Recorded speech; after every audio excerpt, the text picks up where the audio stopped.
Hello बच्चों, नमस्कार। मैं जितेंद्र एक बार फिर से आपका यूट्यूब चैनल अध्ययन गुरु में स्वागत करता हूं। बच्चों, आज का जो टॉपिक होने वाला है सेंट ऑगस्टाइन। इस टॉपिक से हमने पहले तीन महान दार्शनिकों के बारे में आपको अध्ययन करा चुके हैं, जिसमें पहले नंबर पर है प्लेटो, सेकंड नंबर पर है अरस्तु और थर्ड सिसरो। इन तीनों के विषय में हम लोगों ने विस्तृत अध्ययन किया। परंतु आज का जो टॉपिक होने वाला है वो सेंट ऑगस्टाइन के बारे में है, जो मध्य युग के एक महान दार्शनिक माने जाते हैं। संत अम्ब्रोज को ईसाई धर्म की स्वायत्तता और स्वतंत्रता का जो प्रतिपादन किया, उसे एक व्यापक आयाम और स्वरूप उनके महान शिष्य ऑगस्टाइन ने प्रदान किया। तो ऑगस्टाइन के जो गुरु हुए हैं उनका नाम है संत अम्ब्रोज। संत अम्ब्रोज ने ईसाई धर्म की स्वायत्तता और स्वतंत्रता के लिए काफ़ी संघर्ष किया और उसी संघर्ष को आगे बढ़ाने का कार्य किए ऑगस्टाइन, यानी सेंट ऑगस्टाइन। ऑगस्टाइन का मुख्य दर्शन उनके महान ग्रंथ डी सिविटेट डी में निहित है, जो अंग्रेजी के अनुवाद में इसको द सिटी ऑफ गॉड के नाम से जाना जाता है। तो महान ग्रंथों में नाम आता है द सिटी ऑफ गॉड। इसको जो लिखने का कार्य किए थे वो थे ऑगस्टाइन। ठीक है, चलिए आगे देखते हैं बच्चों। ऑगस्टाइन को रोमन चर्च फादर में महानतम समझा जाता था। तो ऑगस्टाइन जो है रोम में जो चर्च में फादर्स होते हैं वो सब उनमें जो है ये सबसे सर्वोत्तम है, महानतम हैं, जिनका आने वाले विचारकों पर व्यापक प्रभाव पड़ा है। सेबाइन का कहना है कि उनके लेख विचारों की खान हैं। तो सेबाइन का कहना है ऑगस्टाइन के जो लेख हैं वो विचारों की खान है, जिसमें से बाद के विचारकों ने खोद कर विचार निकाले हैं। तो बाद के जो विचारक हुए हैं उसमें से सोच करके, यानी कि उनमें निष्कर्ष निकाल करके काफ़ी तोड़ मरोड़ करके अपने विचार को उन्होंने अपने ढंग से जनता के सामने जो है दिया है। ईसाई चर्च के इतिहास में संत पाल के बाद एक महान संत हुए हैं जिनका नाम है संत पाल के बाद सर्वाधिक महत्वपूर्ण स्थान सेंट ऑगस्टाइन को प्राप्त हुआ है। तो यदि माना जाए कि ईसाई धर्म में सबसे महानतम फादर कौन हुए तो सेंट पाल हुए, उसके बाद सेंट ऑगस्टाइन हुए हैं। ऑगस्टाइन ने अपने विचार के द्वारा यह स्पष्ट करने का प्रयास किया कि रोमन साम्राज्य का पतन, क्योंकि उस समय जब ये थे उस समय रोमन साम्राज्य का पतन हो रहा था, ईसाई धर्म को अपनाने के कारण नहीं हुआ। तो रोमन साम्राज्य जब ईसाई धर्म को अपनाया तभी से इनका पतन शुरू हो गया था। तो ऑगस्टाइन ने यही समझाने का प्रयास किया कि रोमन साम्राज्य का पतन ईसाई धर्म को अपनाने से नहीं हुआ था, तथा उनका उद्देश्य था कि ईसाई धर्म के विरुद्ध लगाए जाने वाले आरोपों का खंडन किया जाए और वहाँ के जो बर्बर जाति या फिर अन्य समुदाय जो मूर्ति पूजक थे या फिर अन्य समुदाय को मानने वाले थे, उन पर आरोप लगाए कि जब से रोमन साम्राज्य ने ईसाई धर्म को मान्यता दिया है, एक धर्म के रूप में स्वीकार किया है, तब से इनका जो है पतन शुरू हो गया है। तो ऑगस्टाइन ने इनके आरोपों का खंडन करने के लिए काफ़ी प्रयास किया है तथा विपक्षियों से रक्षा के लिए की जाए। ऑगस्टाइन ने ईसाई धर्म को उस निराशा के काल से बाहर निकालने का काम किया है जिसमें ईसाई धर्म पूरे खतरे पे था। जब ईसाईयत को रोम साम्राज्य के पतन के लिए उत्तरदायी ठहराया जा रहा था तो उसने ईसाई धर्म की एक नई सोच, चेतना तथा ऊर्जा का संचार कर इसे प्रतिस्थापित करने में महत्वपूर्ण भूमिका निभाई थी। तो ईसाई धर्म का जो है उसमें विघटन, यानी कहा जाए कि उस समय काफ़ी जो है लोग नापसंद कर रहे थे, क्योंकि रोमन साम्राज्य का पतन हो रहा था। तो जो लोग ईसाई धर्म के विपरीत थे, विपरीत सोच वाले थे, उनको लग रहा था कि यही मौका है ईसाई धर्म को बदनाम करने के लिए। तो उन्होंने अपने अपने तरह से हथकंडे अपनाए थे। इसी को लेकर के सेंट ऑगस्टाइन ने लोगों के बीच नई सोच, चेतना और ऊर्जा का संचार किए। अब देखते हैं कि सेंट ऑगस्टाइन का जीवन परिचय क्या है। Life sketch. सेंट ऑगस्टाइन का जन्म उत्तरी अफ्रीका के रोमन प्रांत न्यू मीडिया, यानी जिसको हम आज अल्जीरिया के नाम से जानते हैं, के थिगस्ते नामक स्थान पर 354 ईस्वी में हुआ था।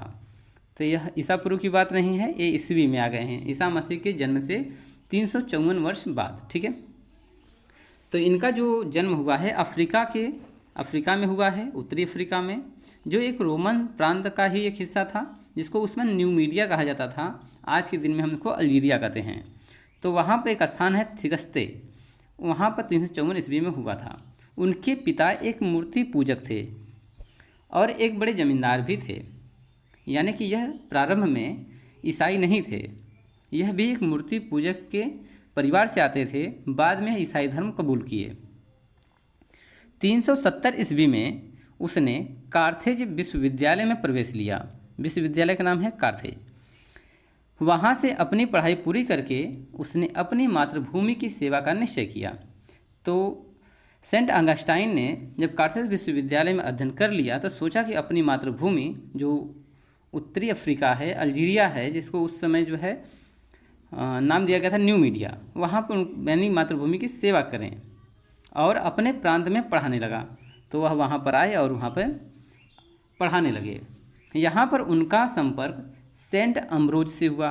सेंट अम्ब्रोज उनके गुरु हैं। ठीक है, तो सेंट अम्ब्रोज से उनका मुलाकात होता है, संपर्क होता है। सेंट अम्ब्रोज की रोमन विरोधी विचारधारा के प्रभाव में आकर, तो सेंट अम्ब्रोज जो है पहले से ही रोमन विरोधी विचारधारा वाले थे, क्योंकि रोमन जो उसमें थे, ईसाई धर्म अपनाने से पहले वो है जो है देवी पूजा करते थे, यानी देवों की पूजा करते थे, यानी कहा जाए तो मूर्ति पूजक थे। तो रोमन विरोधी थे सेंट अम्ब्रोज, उसने उनको अपना गुरु बना लिया। तो यहाँ पर सेंट ऑगस्टाइन ने अम्ब्रोज को अपना गुरु स्वीकार कर लिया। ठीक है, और उसने 387 ईस्वी में ईसाई धर्म को ग्रहण कर लिया। 370 में वह आए और 17 साल के बाद ईसाई धर्म को यानी कि अपना लिए। 388 ईस्वी में वह अफ्रीका वापस लौटकर हिप्पो बिशप बन गए। अब हिप्पो वहाँ पे एक स्थान है जहाँ पे एक चर्च है, और वहीं पर वो क्या हुए, एक बिशप बन गए, एक फादर बन गए, यानी जिसमें पादरी कहते हैं। उसमें उसने आजीवन इस पद को सुशोभित किया और जब तक वो जिंदा रहे बिशप बने रहे। 430 ईस्वी में यडियाल नामक बर्बर जाति, तो यह एक नाम है। अब बर्बर जाति, ठीक है, उसमें इस जाति ने हिप्पो नगर पर आक्रमण किया। उस आक्रमण में उनकी मृत्यु हो गई। तो यडियाल नामक बर्बर जाति ने हिप्पो नगर पर आक्रमण किया और 430 ईस्वी में इनकी मृत्यु हो जाती है, सेंट ऑगस्टाइन की। अब इनकी महत्वपूर्ण रचनाएं क्या क्या हैं, तो इनकी महत्वपूर्ण रचनाएं दो हैं, जिसमें से पहला हम लोग देखते हैं। ऑगस्टाइन ने बताया कि रोम का पतन दैवी इच्छा का परिणाम है। जब रोम का पतन हो रहा था, रोम के साम्राज्य का पतन हो रहा था, तो लोगों ने माना कि जब से रोम की जनता ने ईसाई धर्म को अपनाया है तब से उनका पतन शुरू हो गया है। परंतु ऑगस्टाइन ने बताया कि रोम का पतन देवों की इच्छा है, न कि ईसाई धर्म के कारण। उन्होंने कहा ईसाई धर्म के कारण ऐसा नहीं हो रहा है, ये देव की इच्छा है। उसने अपने इस विचार को प्रबल बनाने के लिए ईश्वर की नगरी अर्थात द सिटी ऑफ गॉड नामक पुस्तक की रचना की। तो पहली पुस्तक का नाम है द सिटी ऑफ गॉड, जिसमें 22 खंड हैं। उसने इस ग्रंथ को 413 ईस्वी में लिखना शुरू किया और 426 ईस्वी में पूरा कर दिया। ठीक है, एक अन्य ग्रंथ जिसका नाम है कन्फेशंस है, जो राजनीतिक चिंतन की दृष्टि से ज़्यादा महत्वपूर्ण नहीं है। तो दूसरा जो इनका जो किताब हुआ है जिसका नाम है कन्फेशंस, तो राजनीतिक दृष्टि से या राजनीतिक चिंतन की दृष्टि से ये ज़्यादा महत्वपूर्ण पुस्तक नहीं है, परंतु इनकी दो किताबें महत्वपूर्ण हैं। पहला द सिटी ऑफ गॉड और दूसरा है कन्फेशंस। ठीक है, चलिए अब आते हैं ऑगस्टाइन के राजनीतिक विचार क्या हैं, पॉलिटिकल आइडियाज़ क्या हैं, इसके बारे में हम देखते हैं। तो ऑगस्टाइन के महत्वपूर्ण राजनीतिक विचार, उनकी रचना द सिटी ऑफ गॉड में केंद्रित है। उन्होंने अपने सभी जो है राजनीतिक विचार को अपनी पहली पुस्तक द सिटी ऑफ गॉड में लिखा है। उनके प्रमुख राजनीतिक विचार निम्नलिखित हैं। पहला है इतिहास का दर्शन, यानी कि देखते हैं कि इसमें विचार में पहला उन्होंने दिखाया है कि इतिहास का दर्शन यानी फिलोसफी ऑफ हिस्ट्री। ऑगस्टाइन ने अपने ग्रंथ द सिटी ऑफ गॉड इतिहास का क्रमबद्ध विवेचन करके ईसाई धर्म की आलोचनाओं का प्रतिवाद किया है। इस पुस्तक में उन्होंने ईसाई धर्म की जो आलोचनाएं हो रही थी उसको उन्होंने इसमें नकार दिया है, इसका जवाब दिया है। अंगस्टाइन ने रोम के पतन का कारण दैवी इच्छा का परिणाम मानते हैं, न कि ईसाई धर्म की, ठीक है, की रक्षा का प्रयास किया है। तो इस पुस्तक में उन्होंने बताया है कि जो रोम का पतन हुआ है वह दैवी इच्छा थी, न कि ईसाई धर्म को अपनाने से हुआ है। इस प्रकार ईसाई धर्म का रक्षा वे करते हुए नजर आते हैं। अंगस्टाइन ने बताया कि यह मानना मूर्खतापूर्ण है कि रोम के पतन के लिए ईसाई धर्म उत्तरदायी है। उन्होंने कहा कि ईसाई धर्म को रोम के पतन का कारण मानना यह मूर्खता होगी। अंगस्टाइन कहता है कि रोम का पतन में संतोषजनक अच्छी बात यह है कि अब यहाँ के शासक और जनता ईसाई धर्म अपनाकर राज्य के रास्ते में आने वाली किसी भी बाधा को रोक पाने में सफल होंगे। अब जब वहाँ का साम्राज्य का पतन हो रहा था तब उन्होंने एक बात कहा, एक पॉजिटिव बात कहा ईसाई धर्म को लेकर के, कि यहाँ के जो शासक बनेंगे और यहाँ की जो जनता होगी ईसाई धर्म को अपनाएं और ईसाई धर्म को अपनाकर इस रास्ते पे चलें, जिससे कि ईसाई धर्म के रास्ते पे चलते हुए जितनी भी बाधाएं आएंगी उसको रोक पाने में हम लोग सफल होंगे। अर्थात हम चर्च के माध्यम से, प्रार्थना के प्रेयर के माध्यम से हम सफल हो जाएंगे, यानी कि दैवी इच्छा जो होगी हमारे अनुकूल होगी। ईसाई राष्ट्रमंडल की स्थापना से रोम आध्यात्मिक मुक्ति के सर्वोच्च शिखर पर पहुंच जाएगा। कह रहे हैं कि ईसाई जब सब लोग एक हो जाएंगे तो एक राष्ट्रमंडल की स्थापना होगी, यानी ईसाई राष्ट्रमंडल की स्थापना होगी और पूरा रोम आध्यात्मिक मुक्ति के सर्वोच्च शिखर पर होगा। कहने का मतलब है कि सभी लोग एक धार्मिक प्रवृत्ति के होंगे और यहाँ पर विकास ही होगा। अब यहाँ पर दूसरा जो उनका निष्कर्ष निकलता है, दो नगरियों का सिद्धांत। तो अंगस्टाइन का मानना है कि रोम में दो तरह के, यानी कि पूरे विश्व की बात करते हैं, दो तरह के नगर होते हैं। एक नगर का नाम है द सिटी ऑफ गॉड और दूसरा जो है नगर का नाम है भौतिक नगर, जिसके आप फिजिकल सिटी भी कह सकते हैं। चलिए, यानी कि आप कह सकते हैं सिटी ऑफ अर्थ, ठीक है। तो सिटी ऑफ जो अर्थ है इसका निर्माण जो है इंसानों द्वारा होता है और बार बार दैवी इच्छा के हिसाब से यहाँ पर जो है तमाम तरह की दिक्कत परेशानियाँ हो सकती हैं, ये नष्ट भी हो सकता है, परंतु जो सिटी ऑफ गॉड है यह कभी नष्ट नहीं होता है। अंगस्टाइन ने अपनी पुस्तक द सिटी ऑफ गॉड में, अगर इसमें 22 चैप्टर हैं तो 10-11 तक, ठीक है, में इस नगरी का चित्रण किया गया है। इसमें वह दो नगरों का चित्रण करते हुए कहता है कि भौतिक नगर नष्ट होते रहते हैं, लेकिन एक अस्थाई नगर भी है, वह ईश्वर का नगर है। पृथ्वी पर इसका नवीनतम और सर्वांगपूर्ण भौतिक रूप ईसाई चर्च है। तो अंगस्टाइन ने ये बताया कि इस पृथ्वी पर दो तरह के जो है सिटी हैं। पहला है द सिटी ऑफ गॉड, जो भगवान ने बनाया है, जो कभी नष्ट नहीं हो सकता है, और दूसरी जो नगर है वो भौतिक नगर है द सिटी ऑफ अर्थ, जो नष्ट होते रहते हैं। परंतु यदि हम सिटी ऑफ गॉड की कल्पना करें तो यह चर्च देख लीजिए, चर्च जो है द सिटी ऑफ गॉड के अंतर्गत आता है और इसकी बातें मानी जाएं तो यह कभी नष्ट होने वाला नहीं है। अंगस्टाइन कहता है कि इन दो नगरों में से एक तो सांसारिक नगरी है जिसका नाम द सिटी ऑफ अर्थ है और दूसरी नगरी का नाम है द सिटी ऑफ गॉड, जो कभी नष्ट नहीं होता है। सिटी ऑफ अर्थ नष्ट हो जाते हैं जबकि सिटी ऑफ गॉड नष्ट नहीं होता है। चलिए, अब ईश्वरीय नगरी के दो सद्गुण हैं। जो ईश्वरीय नगरी है यानी द सिटी ऑफ गॉड, इसके दो सद्गुण हैं, two virtue of the city of God. Augustine ने ईश्वरीय नगरी के दो सद्गुणों का भी वर्णन किया है। ये दो सद्गुण हैं न्याय और दूसरा है शांति। यदि कोई सिटी ऑफ गॉड में रहता है, चर्च के अधीन रहता है, तो उसको न्याय मिलेगा और शांति मिलेगी। बाकी ईसाई धर्म के अलावा किसी भी यदि धर्म में रहता है तो उसको न्याय नहीं मिलेगा। जहाँ पर भी न्याय होगा वहाँ पे ईसाईयत होगी। अंगस्टाइन कहता है कि व्यवस्था के अनुकूल आचरण और इस व्यवस्था से उत्पन्न होने वाले कर्तव्यों का पालन करना ही न्याय है। यदि व्यवस्था के अनुकूल आचरण किया जा रहा है और अपने कर्तव्यों को लोग कर रहे हैं तो इसे न्याय माना जाएगा। अंगस्टाइन कहता है कि पूर्ण न्याय न तो परिवार की व्यवस्था में है और न ही राज्य की व्यवस्था में।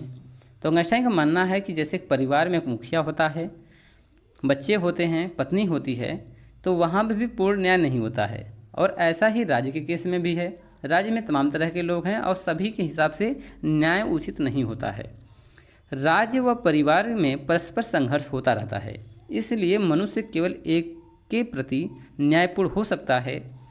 इसलिए राज्य व परिवार में न्याय सापेक्षिक यानी रिलेटिव होता है, पूर्ण न्याय नहीं होता है।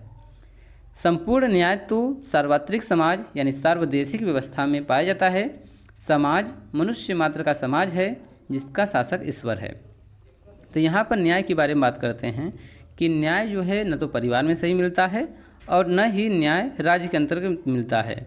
यदि किसी इंसान को अगर न्याय पाना है तो एक ही ईश्वर है और उसका जो है शासक के रूप में स्वीकार करना पड़ेगा, जिससे कि उसको पूर्ण न्याय की प्राप्ति होगी। ठीक है, चलिए आगे देखते हैं कि राज्य का सिद्धांत क्या है।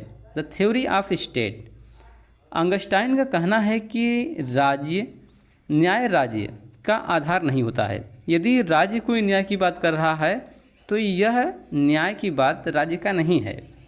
राज्य तो ऐसे भी हो सकते हैं जो ईसाई धर्म को न मानते हों, यानी जहाँ पर भी न्याय की बातें होंगी वहाँ पर ईसाई जरूर होगा, ये ऑगस्टाइन का कहना है। परंतु उन्होंने कहा राज्य में बहुत सारे राज्य ऐसे हैं जो ईसाई धर्म को नहीं मानते हैं, मगर वहाँ पर न्याय है तो वह राज्य नहीं है। ठीक है, यानी कि न्याय वहीं होगा जहाँ ईसाई होंगे, और राज्य जहाँ पर न्याय अगर राज्य है, अगर वहाँ पर जो है न्याय हो रहा है तो भी वो मानते हैं कि उस राज्य में ईसाई जरूर होंगे।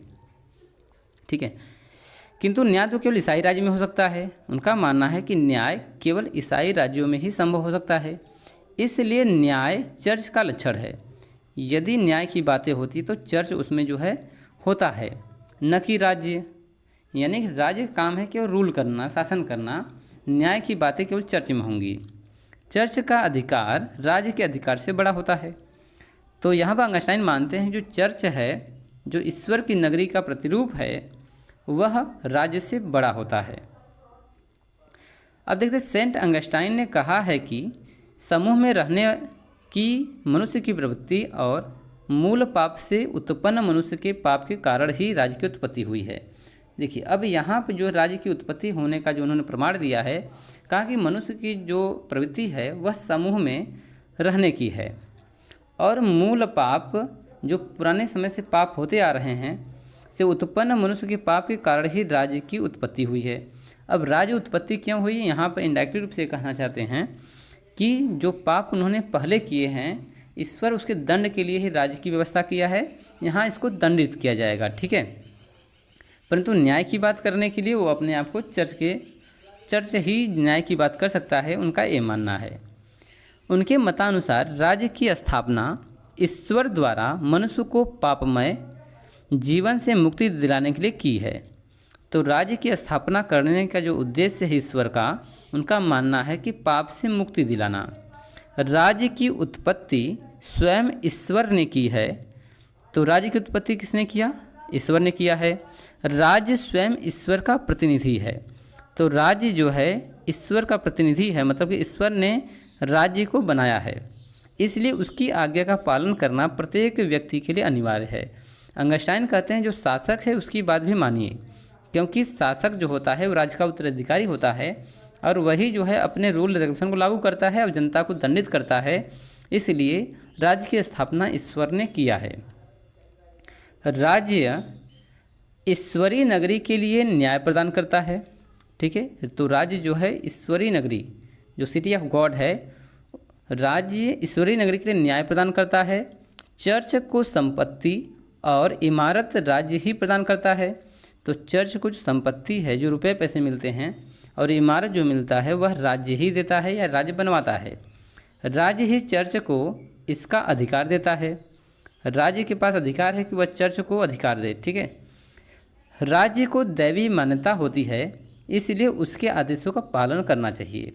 अब रही बात यहाँ पर ऑगस्टाइन ये कहते हैं कि चर्च के पास तो शक्तियाँ अपनी हैं, परंतु राज्य को भी दैवी शक्तियाँ प्राप्त हैं, क्योंकि जो पुराने हमारे दार्शनिक हुए हैं वो राजा को जो है ईश्वर का अग्रदूत मानते हैं, या फिर ऐसा कह लें कि जितने भी उस समय सम्राट हुए, राजा हुए, वो सभी जो है ईश्वर के संतान मानते हैं अपने आप को। इसलिए उनका मान्यता है कि राज्य को दैवी मान्यता प्राप्त होती है, इसलिए उनके भी आदेशों का पालन करना चाहिए। यदि अब यहाँ पर कहते हैं कि यदि राज्य धर्म और नैतिकता का पालन न करे, धर्म और नैतिकता का पालन न करे तो उसकी अवज्ञा करनी चाहिए, यानी कि एक राज्य की बातें नहीं माननी चाहिए, एक शासक की अवहेलना करनी चाहिए। अंगस्टाइन ने लौकिक राज्य की अपेक्षा ईश्वरीय राज्य को संपूर्ण शांति व न्याय पर आधारित राज्य मानकर उसके पालन पर बल दिया है। अब यहाँ पर लौकिक राज्य की अपेक्षा जो यहाँ पर यानी द सिटी ऑफ अर्थ, इसकी अपेक्षा ईश्वरीय राज्य द सिटी ऑफ गॉड को ज़्यादा मान्यता देते हैं, और वहाँ पर जो शासन व्यवस्था है शांति प्रिय है और न्याय पर आधारित है। ठीक है, इनका कहने का मतलब है कि यहाँ पर किसी भी राज्य में या किसी भी देश में पैरेलल सरकारें चलें, यानी एक सरकार तो चले जो चर्च के अधीन हो, दूसरी सरकारें चले जो राज्य के अधीन हो, परंतु इन्होंने द सिटी ऑफ गॉड पर ज़्यादा बल दिया है, जिसका संचालन चर्च करता है। चलिए आगे देखते हैं कि इन्होंने राज्य के विषय में क्या क्या जो है विशेषताएं बताई हैं। अब आगे देखते हैं चर्च और राज्य में संबंध क्या है, relative between church and state. राज्य की उत्पत्ति के बाद अंगस्टाइन ने चर्च और राज्य के पारस्परिक संबंध को स्पष्ट किया है। अब उन्होंने कहा कि राज्य की उत्पत्ति हो गई, ईश्वर की देन है, ठीक है, तो उन्होंने कहा अब चर्च और राज्य में क्या संबंध है इसके बारे में भी देख लेते हैं। उनका मानना है कि चर्च ईश्वर का प्रतिनिधि है, जो चर्च है वह ईश्वर का प्रतिनिधि है, कहने का मतलब ईश्वर की बातें जनता के बीच में पहुंचाता है। ईश्वर की अधिक ऊंची सत्ता होने के नाते ईश्वर जो है सभी राज्यों से, सभी चर्चों से ऊपर है, उसकी सत्ता संपूर्ण वर्ल्ड में है, तो नाते चर्च के आदेशों का पालन करना अति आवश्यक है। तो जो चर्च का आदेश होगा उसका पालन करना ही पड़ेगा। उनका मानना है कि राज्य कानूनों का पालन, और जो राज्य है वो कानून का पालन करता है, और उसमें सत्ता का सम्मान तभी न्यायसंगत है जब तक वे ईश्वर के प्रति अपने कर्तव्य से विपरीत न जाएं। यानी कि जो राज्य है वह ईश्वर के प्रति विपरीत न हो तो उनके जितने भी कार्य हैं, जितनी भी सत्ताएं हैं, सभी न्यायसंगत होंगी। यानी कि राज्य जो है यदि ईश्वर द सिटी ऑफ गॉड यानी चर्च के विरुद्ध न जाएं तो जितने भी कार्य करें वह सब मान्य होगा। राज्य को सार्वभौम कैथोलिक चर्च के अधीन करते हुए भी वे राज्य को कानून का पालन करने का प्रचार करते हैं। उनका मानना है कि जो राज्य है वो कैथोलिक चर्च के अधीन हो, परंतु यह कानून निरपेक्ष नहीं है। यदि यह कानून व्यक्ति को सच्ची शांति व न्याय प्रदान करने में सक्षम नहीं है तो उसका विरोध किया जाना चाहिए। अब कहते हैं कि राज्य में यदि कानून व्यवस्था नहीं है, वहाँ पर जो है सही जो है शासन व्यवस्था नहीं है, न्याय नहीं है, तो उसका विरोध करना चाहिए और हर व्यक्ति को करना चाहिए।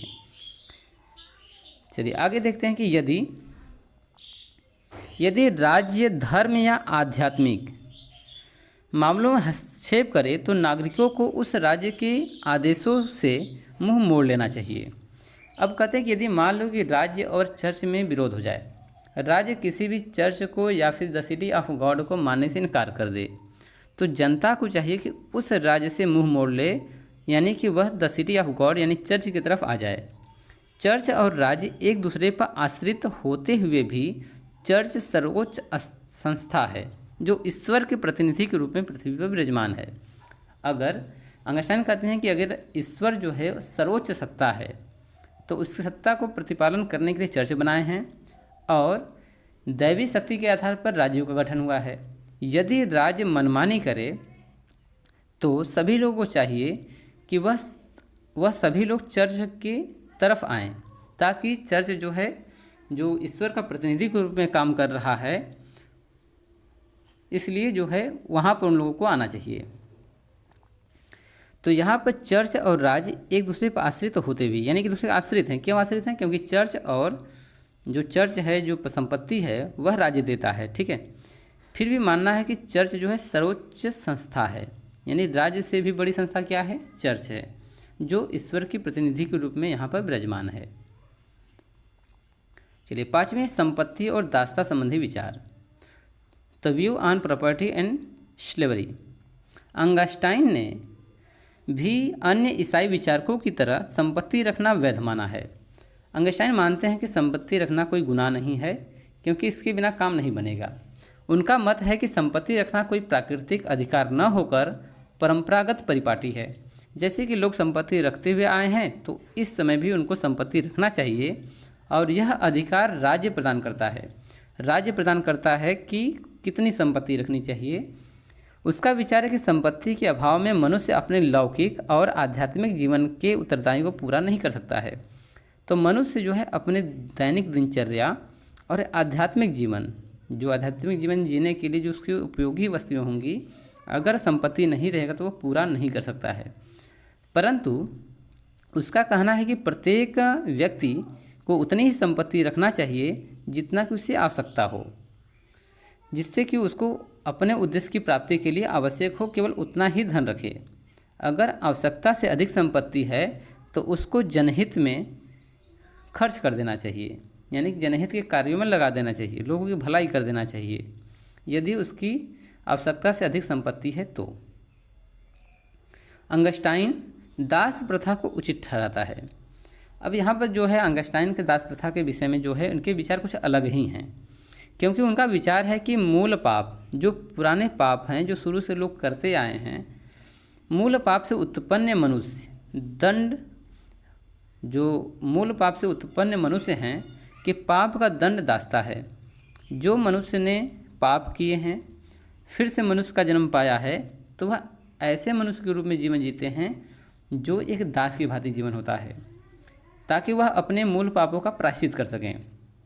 अंगस्टाइन इस बात से इनकार करता है कि मनुष्य जन्म से दास होता है। मनुष्य यानी कि अंगस्टाइन कहता है कि जो मनुष्य होता है वो जन्म से दास नहीं होता है। उनका मानना है कि यदि ईश्वर का अनुग्रह प्राप्त हो जाए तो मनुष्य का उत्कर्ष हो सकता है। अंगस्टाइन कहते हैं यदि ईश्वर की कृपा बनी रहे तो जो दास हैं वह भी एक मनुष्य की भांति एक सादा जीवन जी सकते हैं।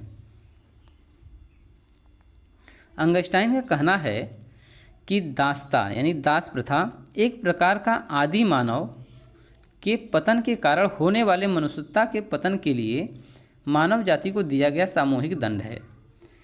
तो उनका मानना है कि आदि मानव के पतन के कारण, जो आदि मानव जो पुराने मानव हैं जो ख़त्म हो गए, होने वाले मनुष्यता के पतन के लिए, अब वो पतन हो गया तो अब मनुष्यता के पतन के लिए मानव जाति को दिया गया सामूहिक दंड है, यानी समूह के रूप में उनको दंड मिलता है जिससे वे दास बनते हैं, क्योंकि उन्होंने जो पुराने पाप किए हैं उसकी भरपाई करने के लिए उनको दासत्व मिला है। ठीक है। अंगस्टाइन का मानना है कि मालिक दास से अच्छा नहीं होता। जो मालिक होता है वो कोई दास से ज़्यादा बेहतर थोड़ी ना है, केवल मालिक इसलिए है क्योंकि उस पर ईश्वर की कृपा है। यदि दास भी ईश्वर की कृपा का पात्र बन जाए तो वह दासता से मुक्त हो सकता है। तो इन्होंने कहा है कि जो दास है वह मालिक से ज़्यादा भिन्न नहीं है। मालिक और दास एक ही पर हैं, परंतु मालिक को जो है ईश्वर की कृपा प्राप्त है। जो मालिक है इस पर ईश्वर की कृपा है जिसके कारण से मालिक है। अगर दास के ऊपर भी ईश्वर कृपा हो जाए तो दास भी मालिक बन सकता है या अपने दासत्व को ख़त्म कर सकता है। लेकिन अंगस्टाइन दासता का औचित्य सिद्ध करने में असफल रहे।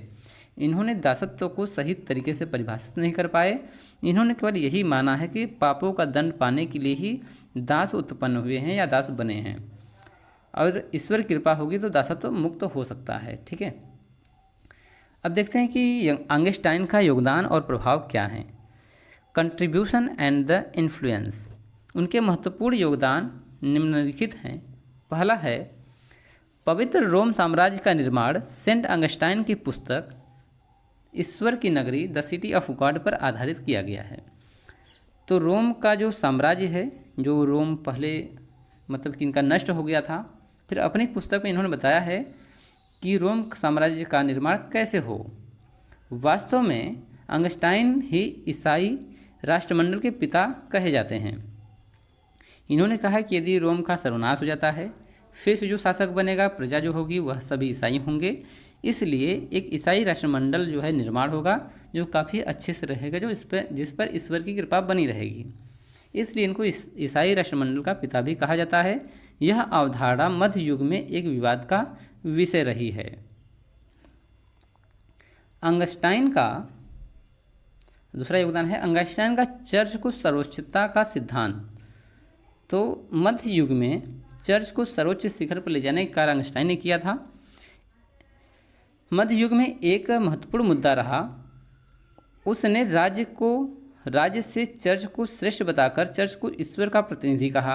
अंगस्टाइन ने कहा कि जो चर्च है वह राज्य से काफ़ी श्रेष्ठ है और जो चर्च है वह ईश्वर का प्रतिनिधि कार्य करता है, इसमें न्याय होता है, इसमें लोग शांति से रहते हैं। इससे चर्च के प्रति लोगों की रुचि बढ़ने लगी और लोग चर्च की तरफ जो है बहुत तेज़ी से जाने लगे, यानी कि ईसाइयत को अपनाने लगे और चर्च मध्ययुग में सर्वोच्च शिखर पर पहुंच गया।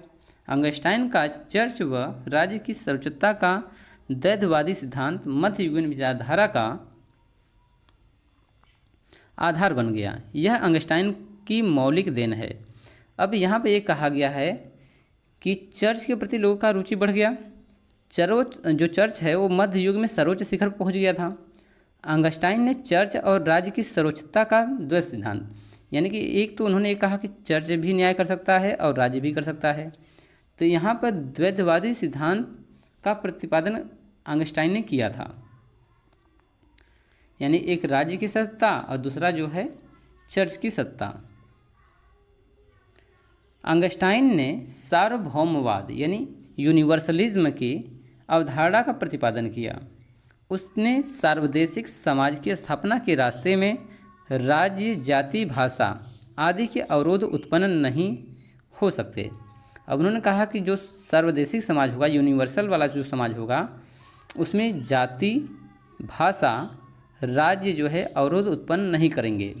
यह अवधारणा मध्ययुगीन चिंतन का आधार बन गई, यानी कि उसमें जो जाति, भाषा के आधार पर लोगों का बंटवारा नहीं हो सकता है।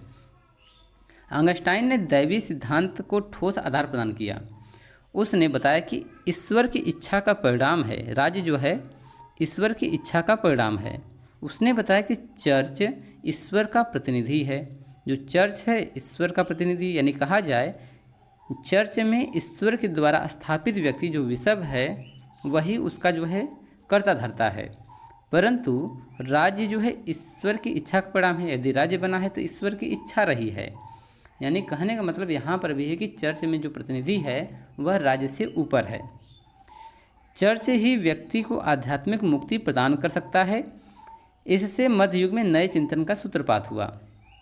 तो चर्च को माना गया है कि व्यक्ति की आध्यात्मिक मुक्ति को यही प्रदान कर सकता है और यही मध्य युग में काफ़ी चर्चा का विषय हुआ। आगे जो पांचवा योगदान हुआ है इनका,